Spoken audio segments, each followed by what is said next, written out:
आज मौजूद हूँ चन्योट के उमर हयात महल में, जो कि 1930 में उमर हयात साहब ने इस वक्त ये आलीशान महल लाखों रुपए लगाकर तमीर किया।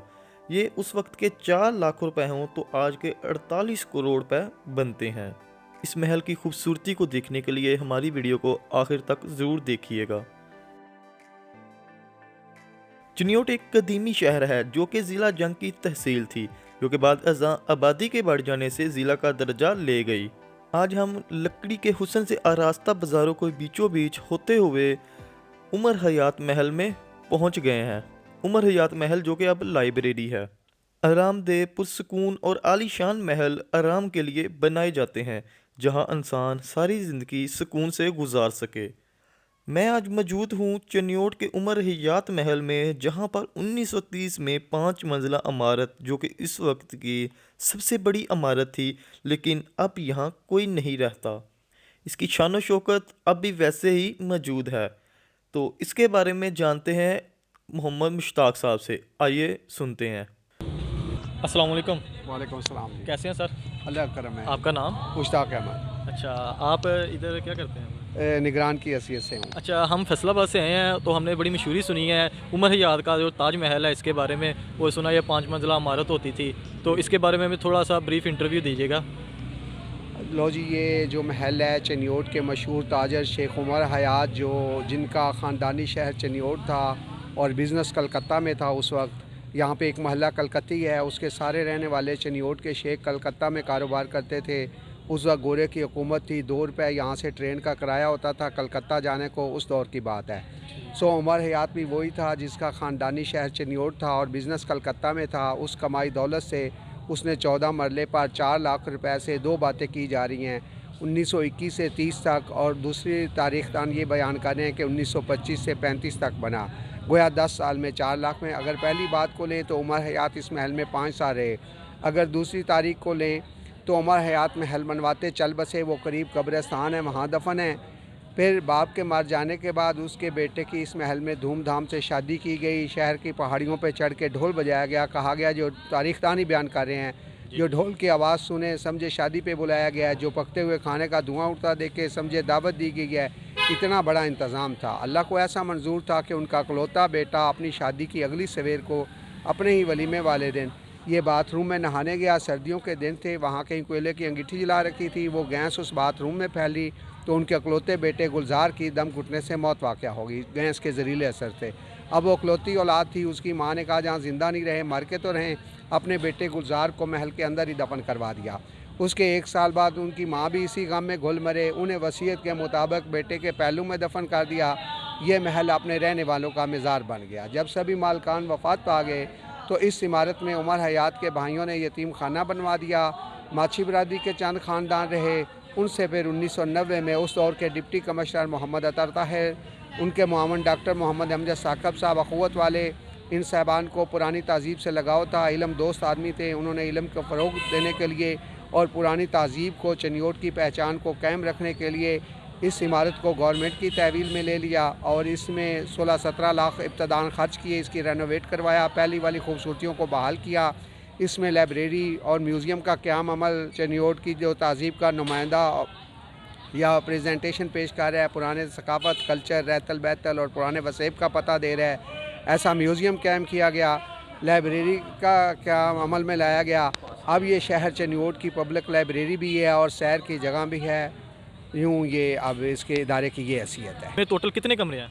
कोई 20 कमरे हैं, छोटे बड़े मिला के। कभी 5 मंजिला था, 2 मंजिलें हुकूमत के संभाले जाने से पहले 1974 में गिरा दी गई। अच्छा, वो खस्ता अली की वजह से उनको गिरा दिया गया। ज़ाहिर है केयर ना हुई तो उस सबब से वो वीरान हाल हो गई। अच्छा, मैंने देखा कि कमरे में आजकल तो सीलिंग चल रही है, लेकिन इसकी जो सीलिंग है, इसकी जो छत की है ऊपर फनकार फन मतलब नमूना पेश किया, उसमें हर एक का जो डिज़ाइन हर कमरे का वो अलग है।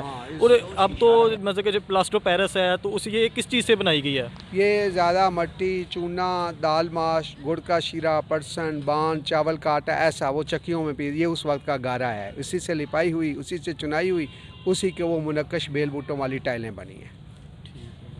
तो ये और फिर जिस कमरे में आप जाएंगे, जैसा आप खुद ही बयान कर रहे हैं कि हर छत का डिज़ाइन अलग है, हर छत मुख्तलिफ डिज़ाइन में है। और इसके बारे में आप मुझे बताइए कि इसकी जो टाइमिंग क्या है और मतलब इसको हर कोई देख ये सकता है कि नहीं देख सकता? हाँ, सुबह 9 से 1 बजे, दोपहर 3 से 5 बजे तक खोलते हैं। और ये पब्लिक लाइब्रेरी जुमे के दिन हाफ डे होता है, संडे को छुट्टी होती है। तो ये आइए हम आपको महल के अंदर ले चलते हैं। जैसे ही हम महल के अहाते में दाखिल होते हैं तो लाइब्रेरी और इसके जो मुआवन हैं जिन्होंने इसकी तमीर में हिस्सा लिया उनके नाम कनीदा है, और फिर सहन में माँ और बेटे की कब्र मौजूद है।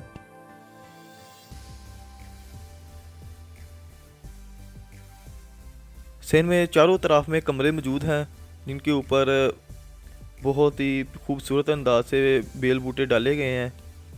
ये ऊपर वाला पोर्शन हमें नज़र आ रहा है, ये ऊपर से रोशनी के लिए इन्होंने अहाता छोटा सा छोड़ा हुआ है।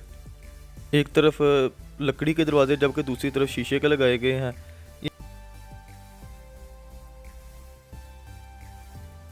ये एक कमरे में दाखिल होते हैं जहाँ पर उन्होंने उनका पुराना साजो सामान रखा गया है। एक फिर कुर्सी है, साथ में कुएं का कुछ सामान है। ये उनके इस्तेमाल की ज़ाती चीज़ें हैं। ये उनकी गाड़ी का एक टायर है जो कि उस वक्त उन्होंने अपनी ज़ाती इस्तेमाल के लिए रखी हुई थी। साथ में एक कुर्ता है, टार्च है और उनका ज़ाती खंजर, साथ में सुरमादानी पड़ी हुई है। ये उनके इस्तेमाल के बर्तन, ये पजेब वगैरह है। साथ में ये पाकिस्तानी उस दौर के राज सिक्के और कुरान मजीद है। ये पूरी बिल्डिंग की तस्वीर है हमारे पास। इसके ऊपर वाले दो पोर्शन, ये वाला और ये वाला, अब नहीं है। ये देखें, ये हटा दिए गए थे 1974 में ताकि ये गिर कर नुकसान न करें। ये लकड़ी की सीढ़ियाँ और साथ में खूबसूरत ग्रिल, इसकी शान शौकत अब भी वैसे ही कायम है। ये उस दौर का वाशरूम है जो कि दूसरी मंजिल पर मौजूद है। कुएं की मदद से पानी यहाँ डेला जाता है जिसको दीवारों के खुफिया रस्तों से बाकी कमरों तक भी इस्तेमाल किया जाता था। ये ऊपर वाले पोर्शन की मेन विंडो रखी गई है जिसके ऊपर लकड़ी से किंदाकारी करके डिज़ाइन ऐसे बनाया गया है जैसे मोर अपने पंख खिलाए बैठा हो। इसके दोनों तरफ में 3-3 खिड़कियां हैं जो कि कमरों में खुलती हैं, वो लगाई गई हैं। ये भी लकड़ी से तैयार की गई हैं। इसके ऊपर बहुत ही प्यारा काम किया गया है और रोशनी के लिए शीशा इस्तेमाल किया गया है। ये ऊपर वाले पोर्शन का सहन है जिसके चारों तरफ में कमरे हैं, और कमरों के दाखिली दरवाजे देखें तो जिसकी खूबसूरती और सजावट अब भी वैसे की वैसे है। उसके ड्राइंग रूम में मौजूद हैं तो इनसे पूछते हैं इनके ड्राइंग रूम के बारे में, ये क्या चीज़ है? ये उमर हयात का मीटिंग रूम है। ये अलमारियाँ उमर हयात ने अपने लिए बनवाई थी। ये 4 एक जैसी हैं, ये 2 एक जैसी हैं। 1990 में ये अलमारियाँ यहाँ के चेयरमैन ने मांगी।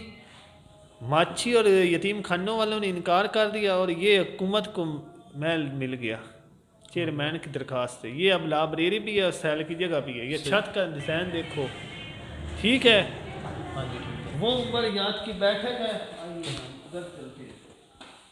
ये इसमें अपना नाम भी इसने लिखा है, यू और एच। ये ग्रीन और वाइट इधर के देखो। ऊपर यू और एच लिखा हुआ है, ठीक है। अच्छा, यू और एच से मतलब उमर हयात बनता है? या। ठीक हो गया। ये उमर हयात का ये मेहमान खाना था जिसको हम बैठक बोलते हैं। अच्छा, मतलब ड्राइंग रूम था जहाँ पे आने वाले मेहमानों को जी बिठाते थे। चलो ठीक है, थैंक यू जी, अल्लाह हाफिज़।